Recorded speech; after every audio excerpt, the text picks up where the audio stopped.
So as I lived through that, I began to ask a very simple question. What do the Palestinians want? Because it's clearly not a sovereign state, and it's clearly not an end to the occupation, and it's clearly not an end to settlements, and it's clearly not a capital in East Jerusalem, including holy sites. Because all these things were on the table again and again and again, and they walked away, followed it up with violence, to no dissenting voices. So I'm like, there's something else they must want that's more important to them than all these things. And I began to research. That became the book, The War of Return. I met Palestinians, ones that were called moderate. And I realized, you know, to their credit, they have always told us what they wanted. We just didn't listen. Or when we listened, it sounded so preposterous that we thought, oh, this is just a negotiating tactic. This is just bluster. They're just saying that. No, they've said it, and to their credit, they said it, and they did it, and they were consistent. They always said, from the river to the sea, Palestine will be free. In case you're wondering, free of what?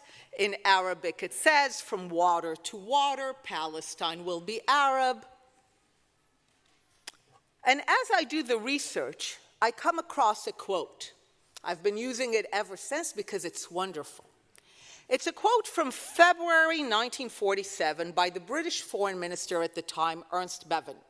I'm sure you know he was no friend to the Jewish people. He goes to the British Parliament to explain why Britain failed to fulfill the terms of the mandate that it was unanimously given by the League of Nations to help the Jews achieve sovereignty. It did not fail all the other mandates. It created Iraq and Jordan and France, Syria and Lebanon, but it failed the Jews.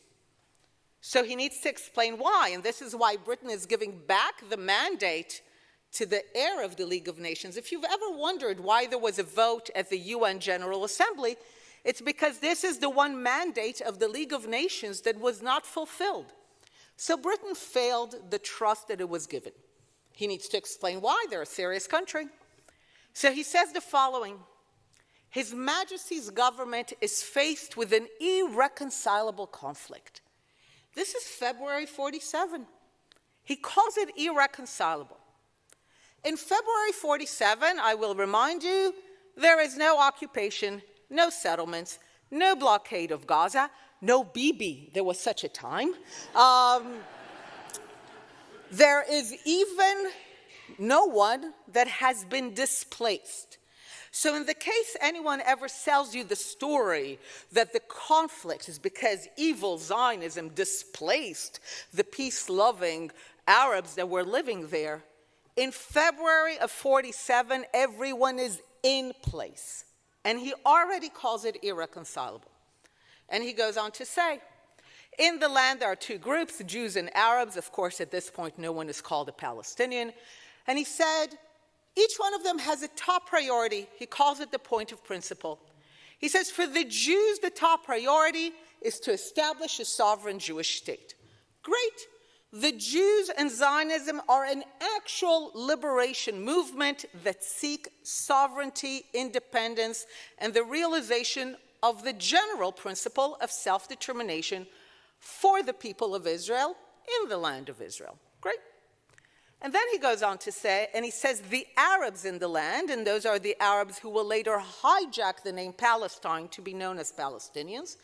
He says, for those Arabs, the top priority, the most important thing, is to resist to the last the establishment of Jewish sovereignty in any part of the land.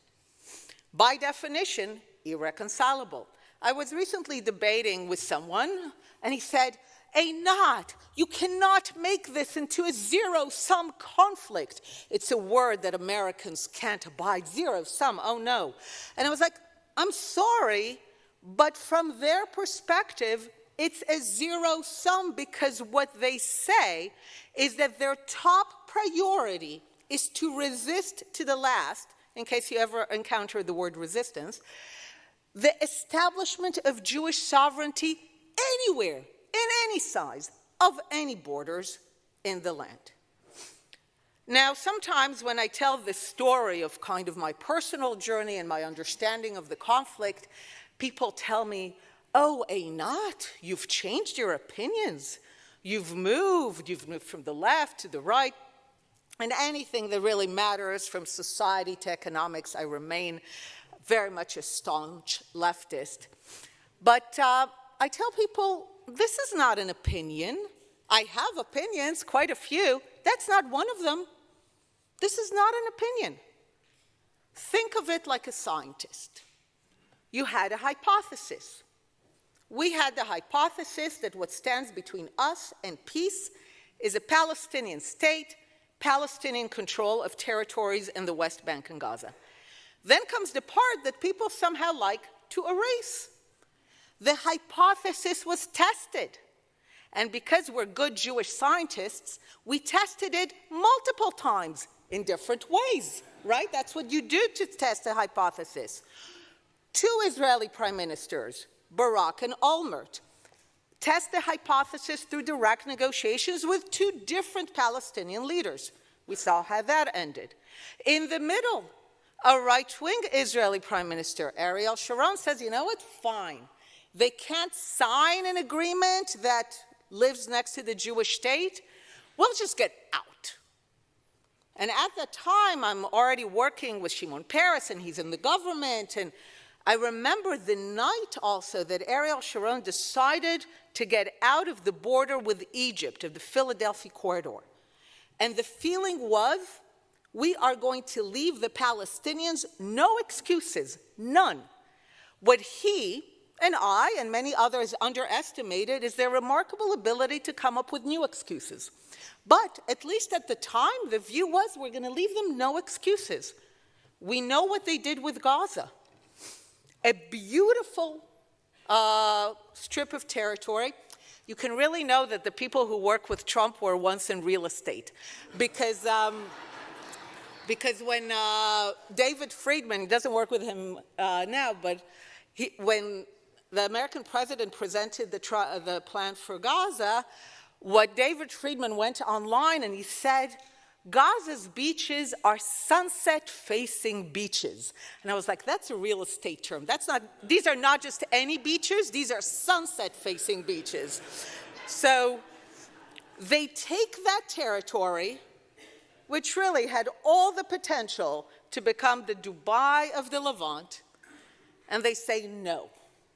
True to our singular focus to destroy what the Jews have built, we are going to turn Gaza into a single, integrated, connected, weaponized landscape for the purpose of liberating Palestine from the river to the sea.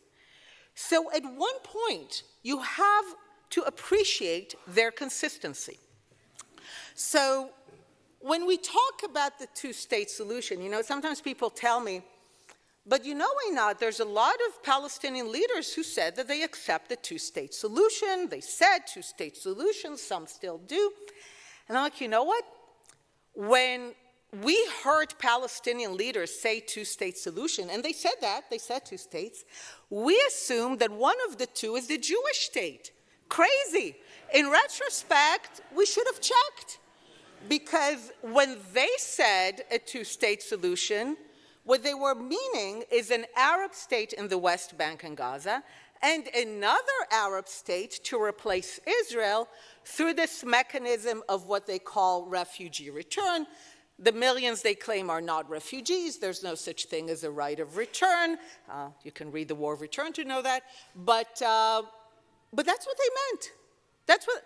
There was actually never a moment in the last century when there was a Palestinian vision of peace, where there was a Jewish state anywhere to be found. So when we say, is the two-state solution still possible, I'm like, there was never a single moment when there was on the Palestinian side a vision where there was a two-state solution where one of them is Jewish. And, you know, a lot of my criticism within Israel is that on this issue, we are absolutely criminally delinquent. Because on this issue, the Palestinians are our best allies because they do not lie. They will lie about everything else: open-air prison, famine, genocide. One lie is revealed, they'll replace it with another. On this, that their entire ideology and identity is tied up with the negation of the Jewish right to self-determination, they do not lie. Again, I've tested it multiple times. I once, a few years ago, long before October 7th, a delegation of American students came to Israel. I gave them the usual talk I give about the conflict and my personal journey. And at the end of my talk, one of the students, who's the head of Students for Justice in Palestine in her university, in parentheses, again, when Westerners hear justice, they think, okay, give them a state, that's just.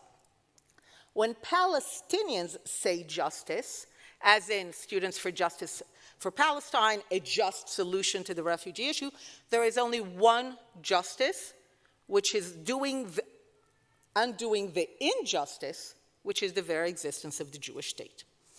So she's the head of the Students for Justice in Palestine. I finished my talk and she said, you just said that Palestinians don't want peace, which is not what I said. I'm very precise in my words. I said that there has never been in the last century a Palestinian vision of peace where there's a Jewish state anywhere to be found. But she heard that I said that Palestinians don't want peace. So she said, that's not true.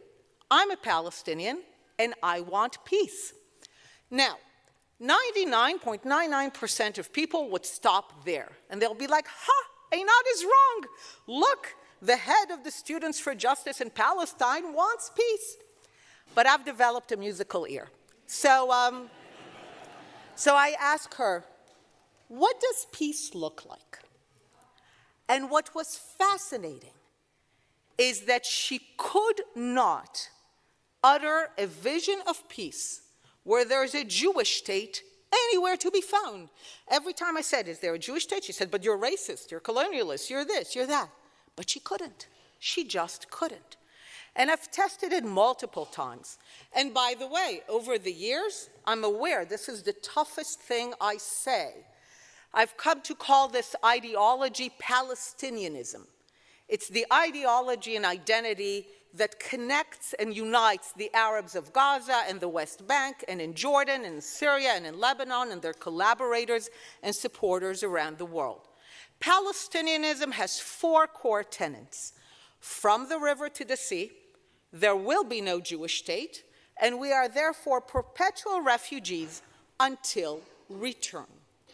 And to the extent that anyone thinks that return is some soft nostalgia to a home once lost, return is October 7th. The Palestinian vision of return was always synonymous with a triumphant victory over the Jewish state. You read Palestinian texts from the 50s and 60s, they describe return as we will tear their hearts out of their bodies, their fingernails from their limbs. And this is why you saw euphoria in Gaza and other places on October 7th. It wasn't the euphoria of people breaking out of prison. We saw it was a lie, they replaced it with others. It was the euphoria of people who were groomed and fueled and supported for decades in the vision that one day there will be no Jewish state, and on that day, they saw their vision realized through the GoPro cameras. That's why there was euphoria on that day.